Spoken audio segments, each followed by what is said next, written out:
how to block someone on Spotify. First of all, simply tap on Spotify and simply tap on the search bar and tap on the search.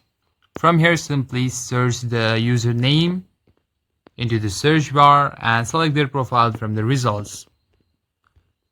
And once you tap on their profile, simply tap on the three vertical dots just below the following, tap on it.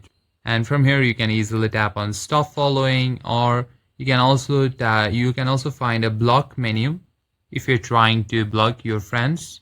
In that case, simply tap on block from the drop down menu and confirm your choice in the pop-up warning window. And they can no longer see your real-time listening habits in the friend activity sidebar. Also, blocking them makes them not able to search your profile, follow you, or view your public playlist curation. And that's it, guys. In this way, you can easily block anyone or unfollow anyone on Spotify. Thank you for watching this video. If you find the video helpful, consider giving it a like and subscribe to the channel. I'll see you on the next one.